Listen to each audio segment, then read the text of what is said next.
going to start in 2 Samuel chapter 15.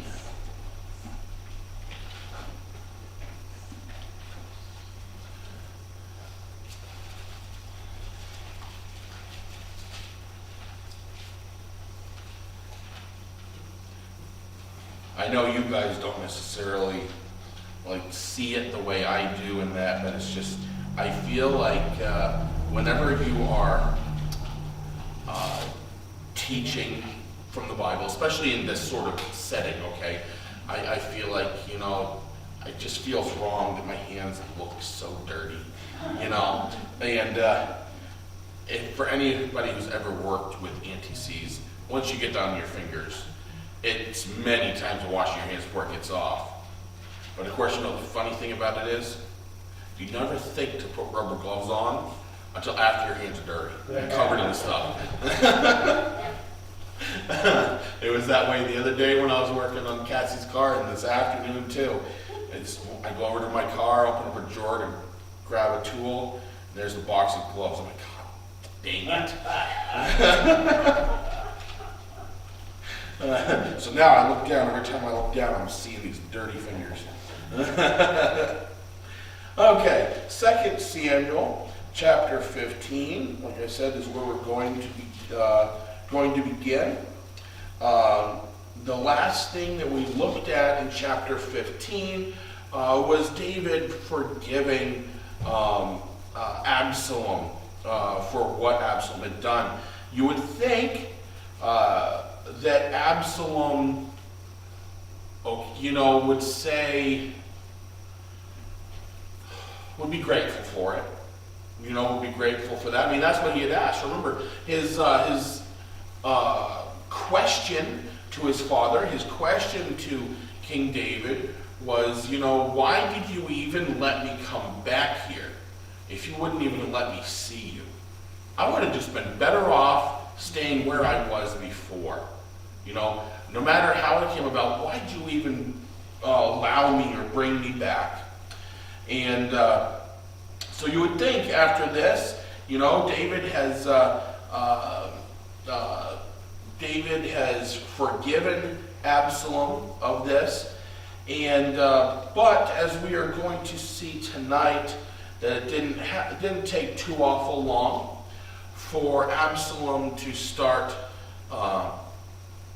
getting back on the boat, we'll call it, getting back on that train of thought that his father is not a good king, he should be king, and that sort of thing. So let's begin right in verse 1 of chapter 15. After this it happened that Absalom provided himself with chariots and horses and 50 men to run before him. Now Absalom would rise early and stand beside the way to the gate.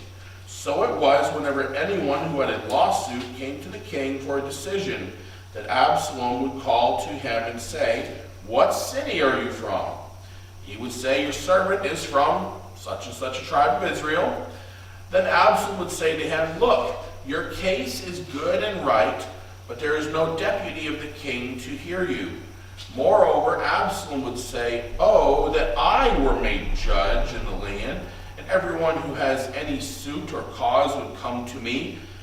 Then I would give him justice." And so it was, whenever anyone came near to bow down to him, that he would put out his hand and take him and kiss him. In this manner, Absalom acted toward all Israel who came to the king for judgment. So Absalom stole the hearts of the men of Israel. Okay, so we're going to start out. What we are seeing is the easiest way, okay? The easiest way to overtake a throne is through the people.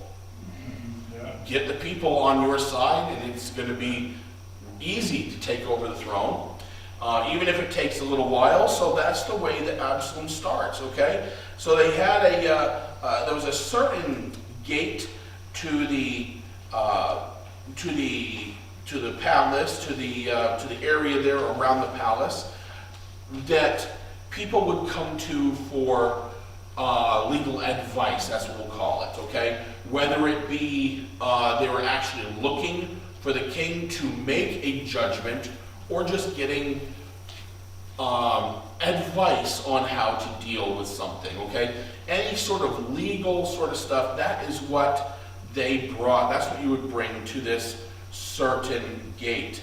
And Absalom decided the easiest way to try and get his way, to overtake to overtake his father and take the throne, would be to sit at this gate. And as these people would come forward, at first he would act all friendly and nice, okay? He would, just the normal chit-chat. Hey, where are you coming from? You know, what city are you coming from? And acting like he's really taking an interest, okay, in that person, winning them over so that way, and I'm sure, being the king's son, he's also going to be dressed nice. And remember, what is something else that Absalom is known for? His good looks. He's very handsome. So that all playing together, he wins these people over, and so that then he goes and puts in their ear, saying that unfortunately there's no one around to hear you.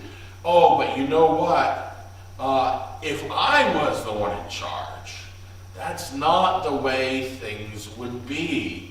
Okay? And he does that for a while. Anytime somebody comes up, that is what he does. And he got to be where he was turning all these people against King David and getting them to be to worship him. Worship's not quite the right word I want to use, but they treated him as though he were the king. Okay, so the same things that they would do in the presence of the king, as in bowing down, showing reverence, and everything to the authority, recognizing who the king is. They were now giving that. They would give that now to Absalom instead. Those sort of mannerisms, those practices, were to be reserved for the king. And Absalom has now started getting these people to do it for him. Yes? It just reminds me of what the serpent did in the Garden of Eden. Mm-hmm. He started planting seeds of doubt in the goodness of the Lord, or in this case, the goodness of the king. Right. And raising himself up as a better authority. Exactly. It's just so strikingly similar. Yes. Oh, it is. Very much so. I mean, and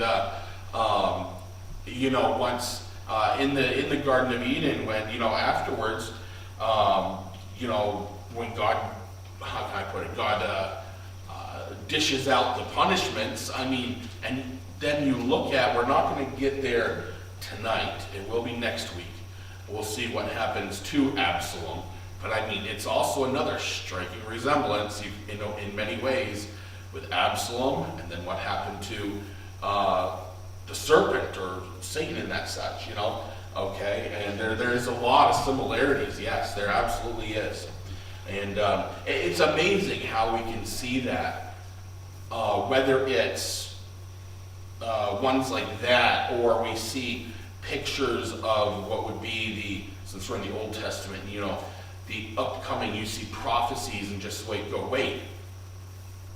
that sounds so familiar. Why does it sound familiar? You can just see that picture in Jesus, whether it's in his death or resurrection or whatever, just so much all through the Old and New Testament, just things just working together, and go, wait, that's a perfect picture of this. I mean, what other book can you say that about?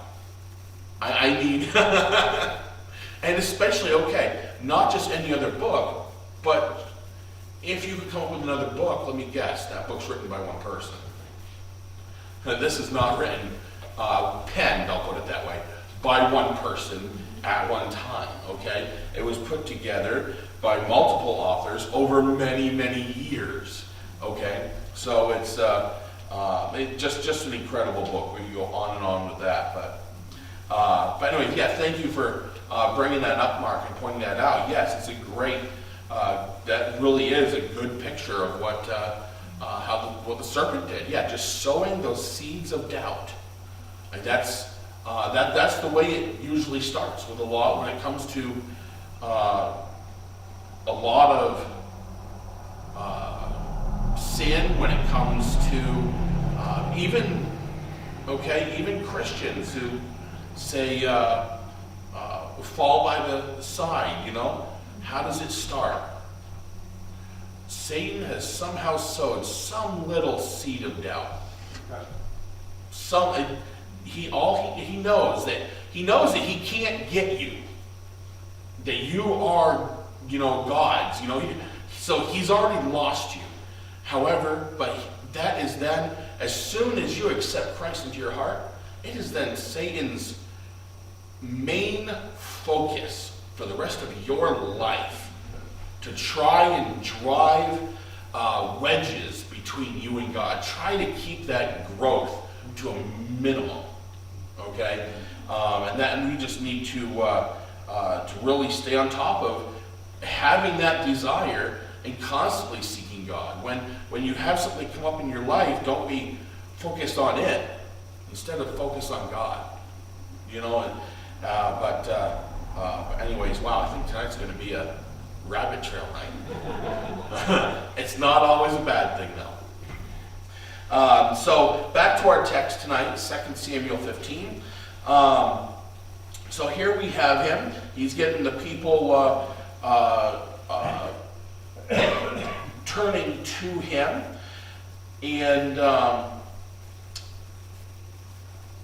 we see in verse 7 that this is not something that takes, a few weeks or a few months. Absalom keeps up for a long time. And now I have seen in two different commentaries, I've seen two things when it comes to this. Verse 7, now it came to pass after 40 years that Absalom said to the king, one commentary, it says that this meant that Absalom was doing this for 40 years. Others said that it was around Absalom's 40th birthday, like when he was 40 years old is when we're seeing this. Either way, this is something that had been going on for a decent amount of time, because even if it was at 40 years of age, if you were to do the math, this is still something that he would have been most likely been doing for a few years. Okay. Here's a thing down the bottom, and it said the Septuagint manuscripts, Syriac and Josephus read 4 instead of 40. Oh, okay. Yeah, what I was going to say, it's a few years. I said if you figure out if you figure it out, it's a few years. So it could be a thing of he's been doing it for 4 years, and which would put him at about 40 years old or something. I'm not 100% on that, but either way, what matters though is that this was something that he kept up for a long time. Okay, just as once again, just as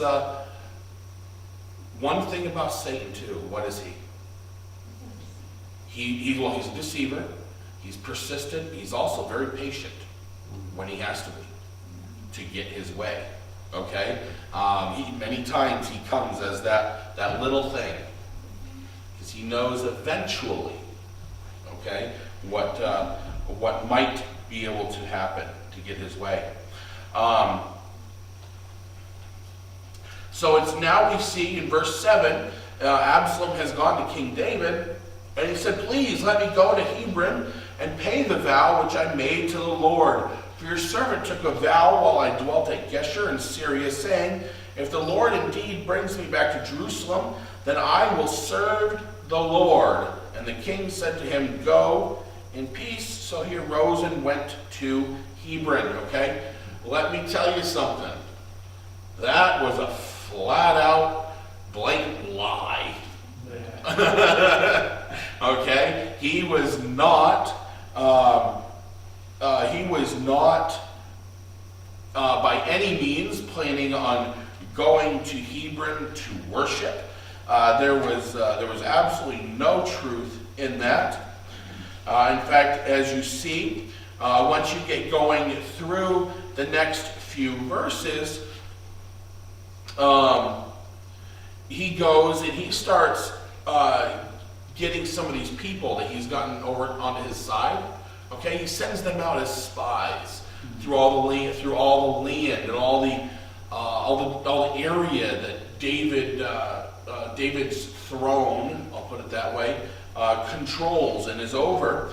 And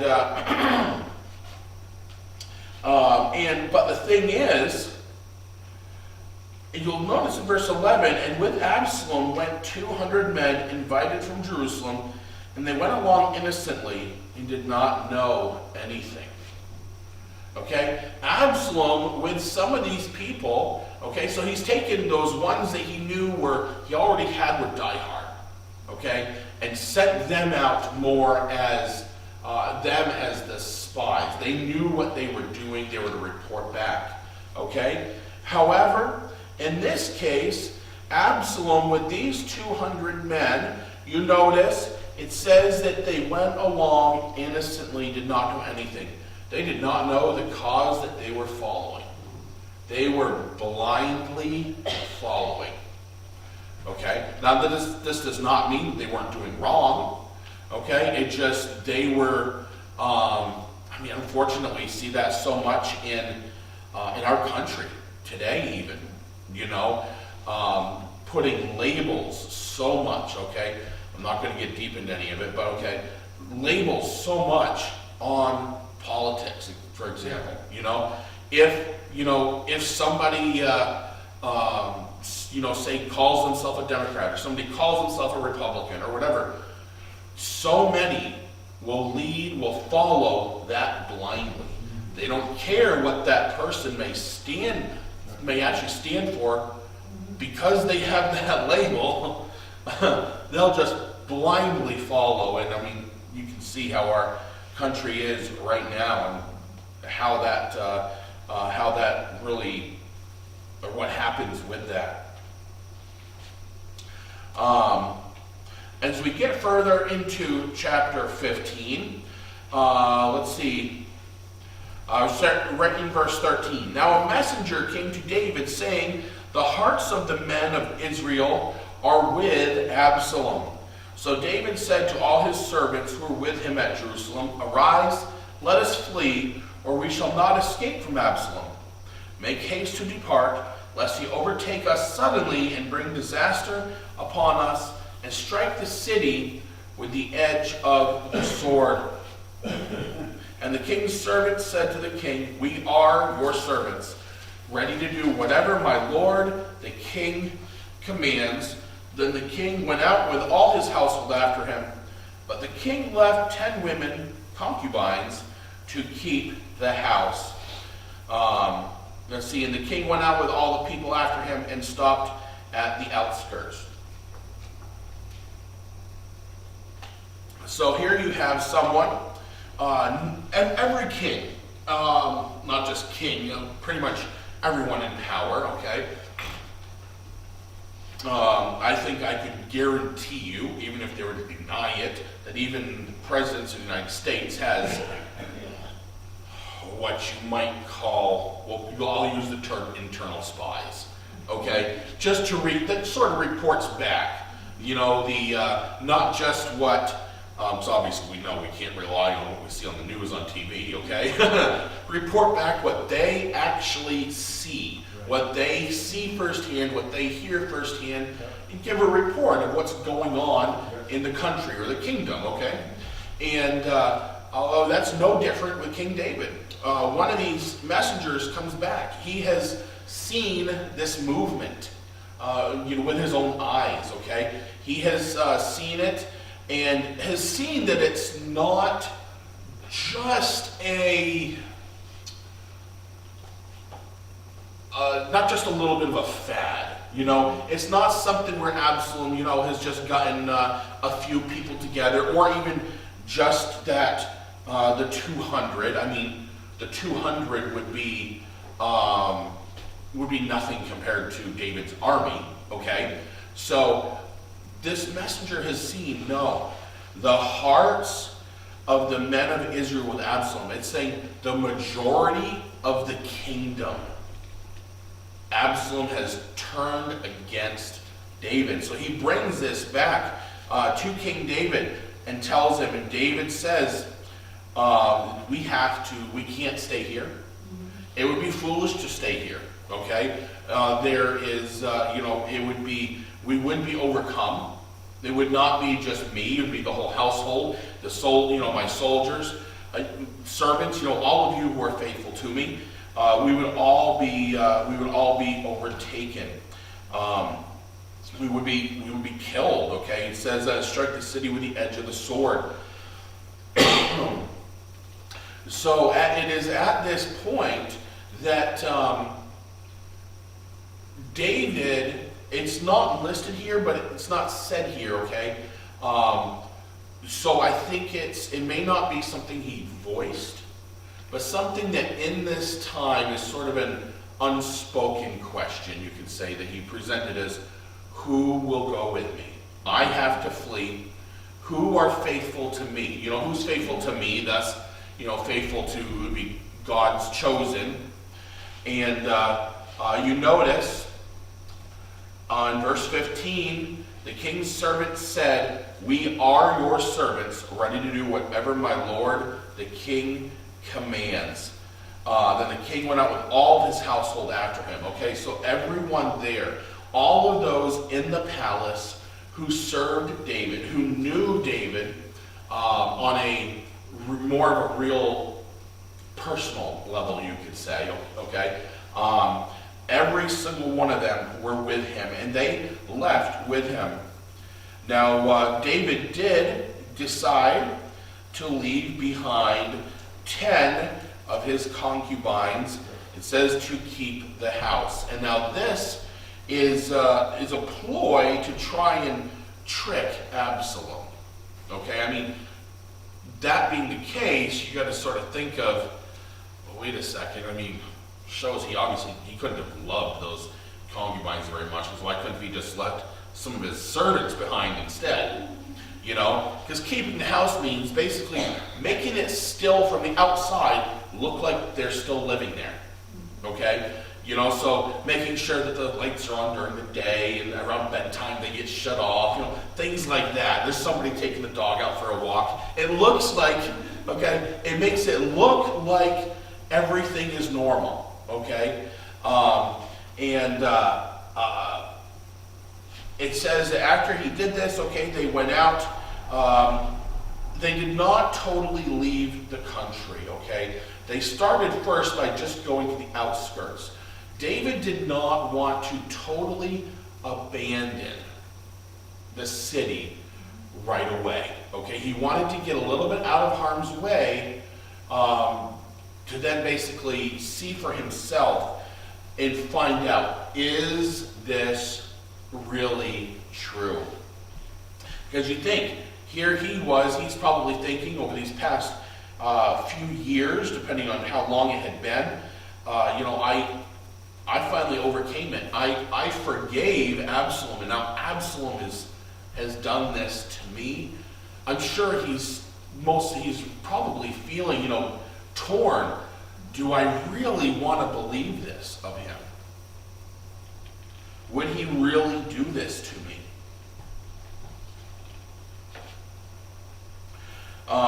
As we, the next, quite a few verses, verses 18 down through, let's see, verse 29, okay? Just to give you a little overview of what that is, okay? King David is approaching different people who are in that group. And one of them in particular is one who is brand new. It's just like, wait, why are you following me? You really don't know me. I really don't know you. Okay? Everyone else here, are faithful followers of mine, with me and everything. You are not. What, you should they won't recognize you as being one of my followers or one of my people, that sort of thing. You're safe. You can go back. You can go back to your family. You can go back to that. And this man says, no.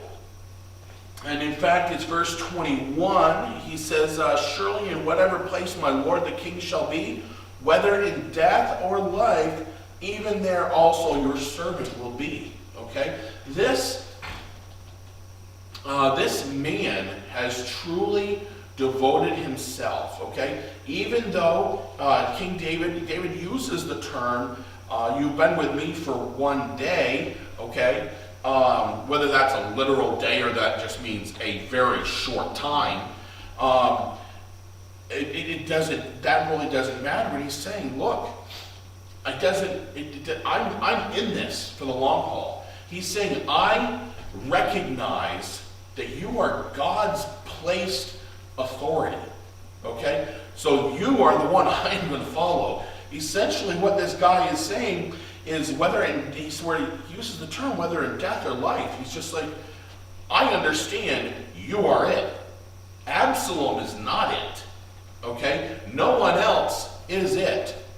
I know if I'm following you, David, I know that I'll be safe. I know I'm serving the one I'm supposed to serve. And then a little bit further down, King David sends some men back with the Ark of the Covenant as well. Because when the king moves, okay, they brought the Ark with them, and he sent them back with it because he said that they would be. He knew that they would be safe with it. So then, picking back up in verse 30. So David went up by the ascent of the Mount of Olives and wept as he went up. And he had his head covered and went barefoot. And all the people who were with him covered their heads and went up, weeping as they went up. And what we are seeing here, okay, is David and his followers, okay? They're not weeping in the sense of, oh, boo-hoo, woe is me, we are in a bad spot, okay? This is the way they are going up they're going up in a form of worship, okay? That is what they are doing here. It is worship. Just as with Moses in the wilderness, Moses, with the burning bush, Moses, take off your shoes where you're standing on holy ground, okay? That is the picture here, is they're removing their shoes. They're recognizing this place as a holy place. They are here to worship. I do have to say I'm glad that practice is kind of put aside, because that would make the inside of this church smell quite wonderful, if that was the case. But anyways, as we go and we see this, and then you read on, after this they went up, then someone, verse 31, someone told David, saying, Ahithophel is among the conspirators with Absalom. And David said, O Lord, I pray, turn the counsel of Ahithophel into foolishness. I have a feeling that when this person that gave this information to David knew Ahithophel is the type that is good at getting in a, let's say, a higher spot, okay? So he is, Absalom trusts him, trusts his counsel. However, he's easily swayed, easily convinced of different things as well. So David's just like, David asked God, he's like, whenever I know Absalom is going to go to him for counsel, just give him stupid counsel. Okay? That's essentially what it's coming down to. Now, unfortunately, this does play into a somewhat of a bad thing for David, and we will see that. But it's something that was already warned and told to David. This is what's going to happen eventually. Okay?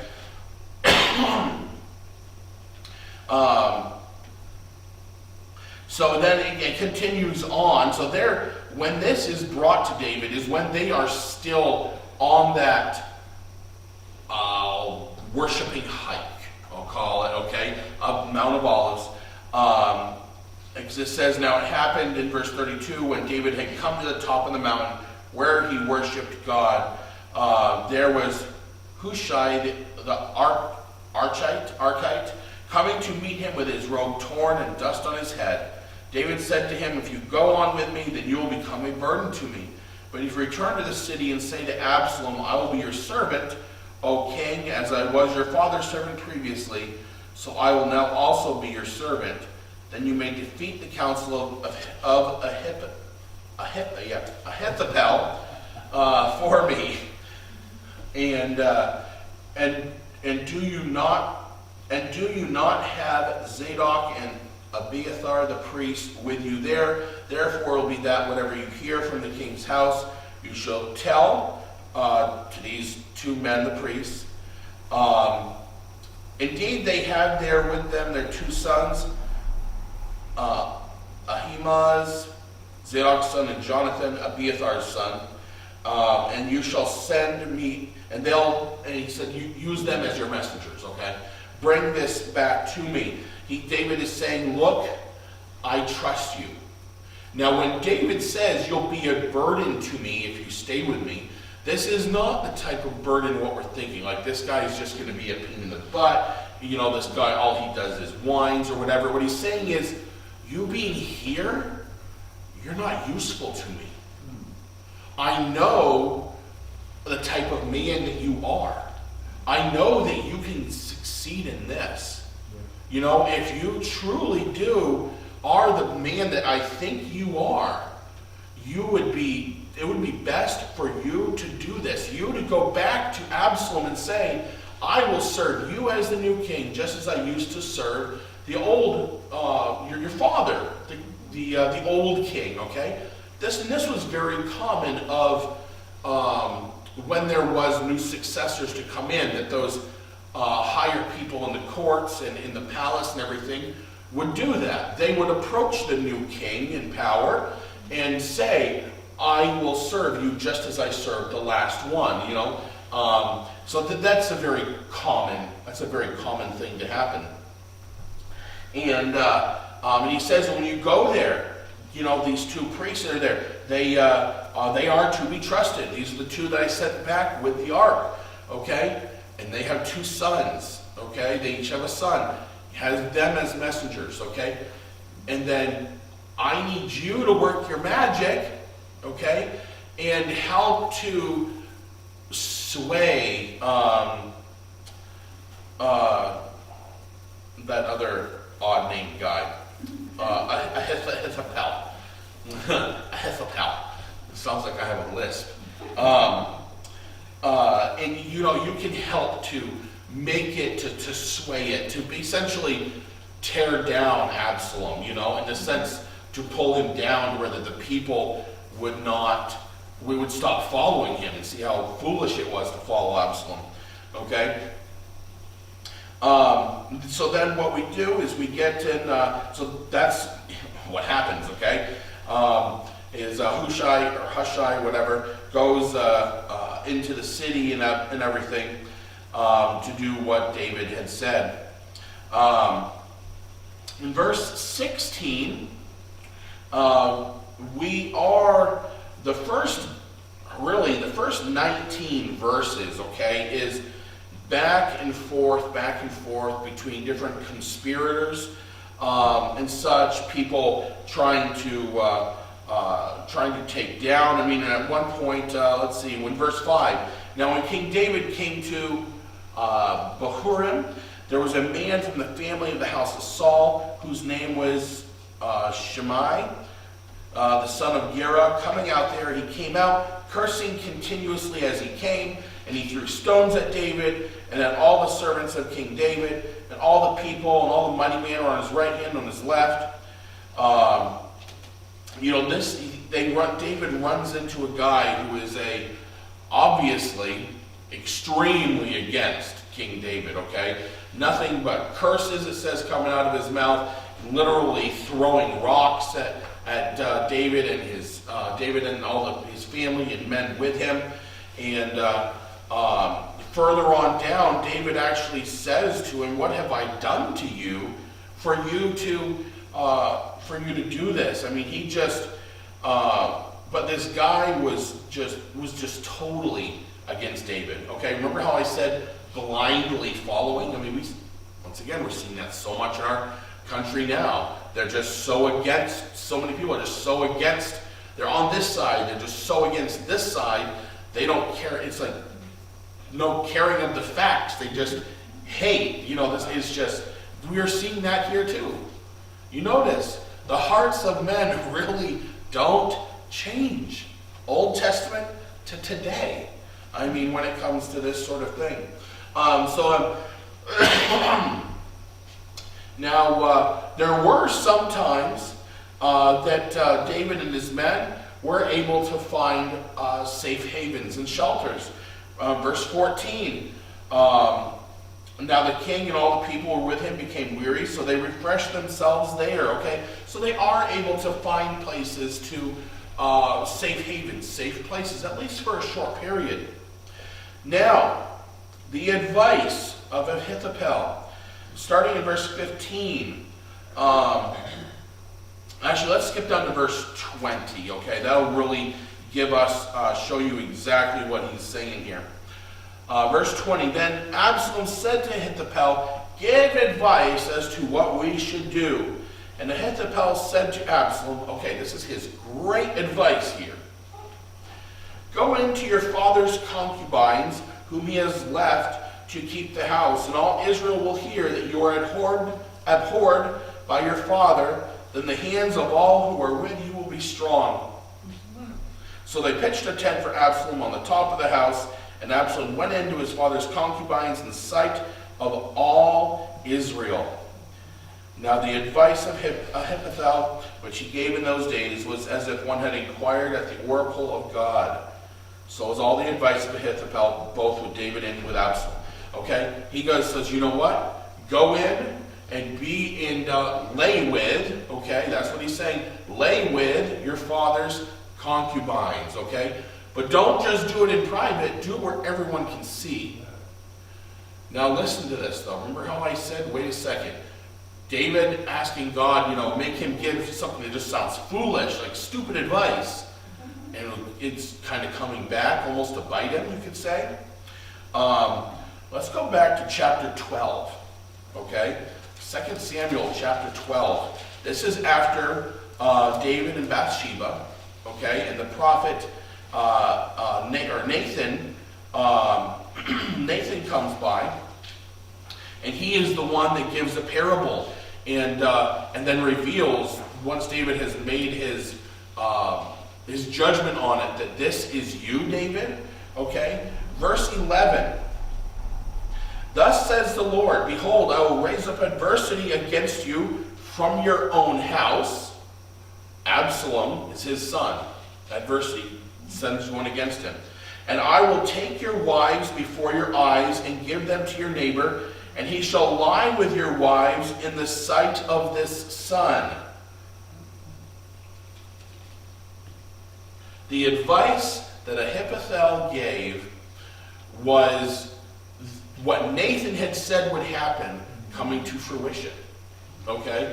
Nathan said, this is what is going to happen to you essentially as punishment for what you did with Bathsheba and Uriah.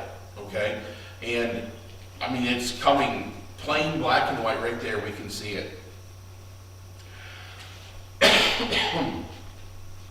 Um,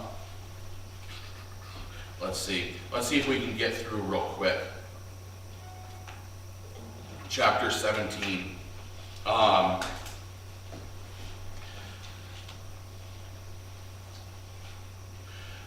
Right in verse 1, we'll read verse 1. Moreover, Ahithophel said to Absalom, now let me choose 12,000 men, and I will arise and pursue David tonight. I will come upon him while he is weary and weak, and make him afraid. And all the people who are with him will flee, and I will strike only the king. Then I will bring back all the people to you when all return, except the man whom ye seek. All the people will be at peace. And the saying pleased Absalom and all the elders of Israel. So Ahithophel says, give me 12,000 men. I'm going to go after David. I'll get him. By now they're tired. They're weak. They're weary. It'll be easy to overtake them. I'll bring them back. He's basically saying, everything will be hunky-dory. Everything will be great for you. All these people will just come willingly, and they will serve you, and he's just like, you'll live happily ever after, Absalom, That's what he is saying. And obviously, who doesn't like a happily ever after? Absalom liked it. However, Absalom did say in verse 5, says, then Absalom said, now call Hushai the Archite also, and let us hear what he says too. Remember, this is the guy that was a close friend of King David's. David said, go. I know that Absalom will also call on you. You can sort of go against or sway Ahithophel's advice and such. So what you see in the next next several verses is it looks like he is on Absalom's side. Okay, he gives I'll say, battle plan to Absalom of how to overtake David. I mean, gives him details. Go here, you'll get him, blah, blah, blah. Okay? But why would he give him advice? Well, that way Absalom, he knows Absalom's going to go here. So then what's he going to do? He's going to make sure to tell David, don't go there, go this way. And sure enough, so that's what he does. And I do want to point out, let's see, where is it?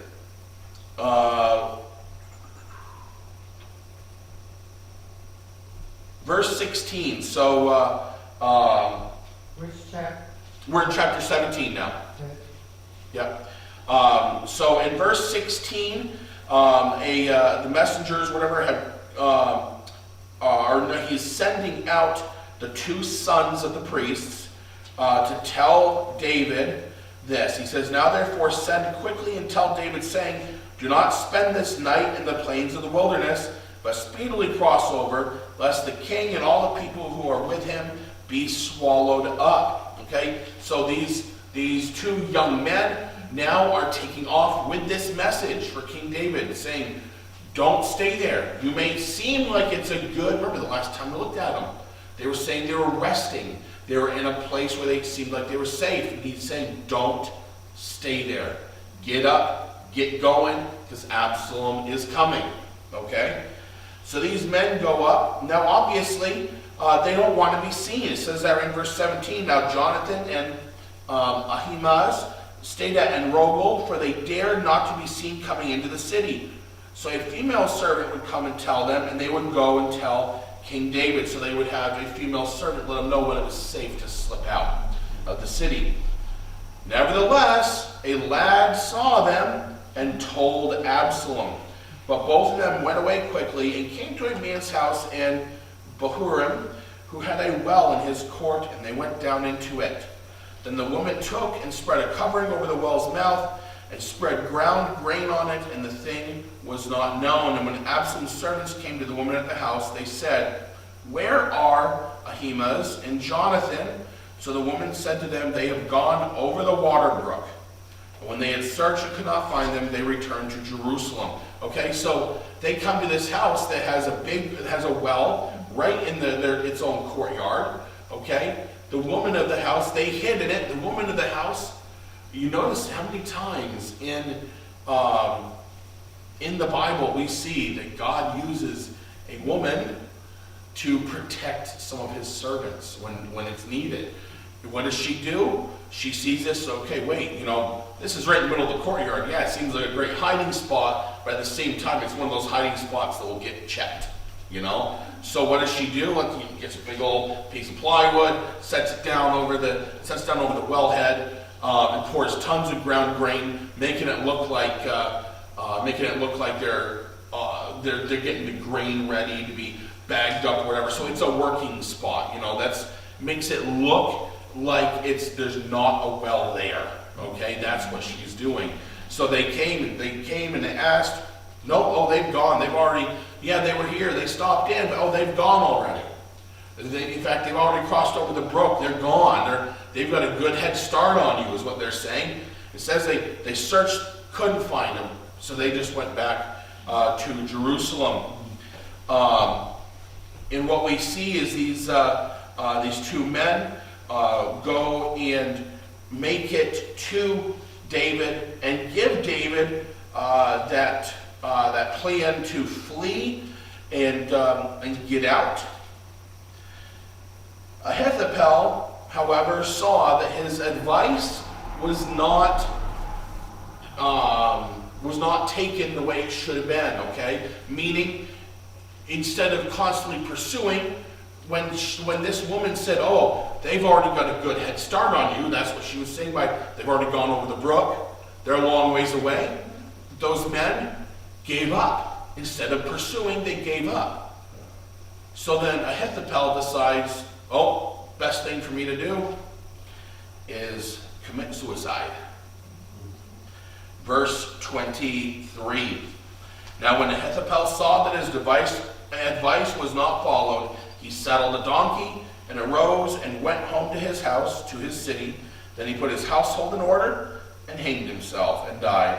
And he was buried in his father's tomb. I am going to say that most likely, because this had happened, he was afraid that Absalom would have him put to death. So he has decided, I may as well do it on my own accord. No matter what it was, but anyways, that is what happened. Now, then what we see is at the end of chapter 17, okay, David has now fled, and his family, his household, his men have fled. However, you have a few men. Now it happened, verse 27, I'm sorry. Verse 27, now it happened when David had come to Mahanaim, that Shobi, the son of Nahash, from Rabbah, of the people of Ammon, Machir, the son of Amiel, from Lo-debar, and Barzillai, the Gileadite, from Rogelim, brought beds and basins, earthen vessels, and wheat, barley and flour, parched grain and beans, lentils and parched seeds, honey and curds, sheep and cheese of the herd, for David and the people were with him to eat. For they said, the people are hungry and weary and thirsty in the wilderness.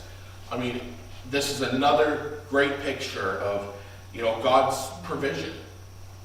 Okay, taking care, knowing when we need certain things and him taking care of it.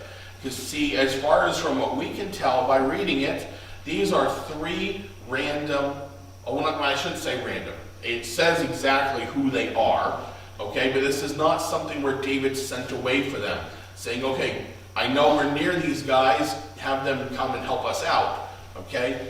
God lays it on these three men's hearts. It says, obviously they know, they're supporters of David, and they know where David and his household and men are. It says, look, you men, obviously by what they brought, you're wealthy.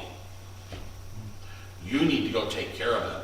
I mean, we're not talking about bringing just a little bit of food, okay? They not only brought the food and all the different types of food and drink and everything, they also brought beds and basins, okay? They also brought down a truckload of cots. They brought down for them, so that way they weren't just laying on the ground, and basins, okay? Meaning wash bowls, okay? So that way they could, you ever have that, I'll take a shower, and by the time you're done taking a shower, you just have this like, oh, I feel like human again. Like a human again, okay? That is so that way they could just, and it just lifts you up, okay? A shower where you just feel so revived after it, okay?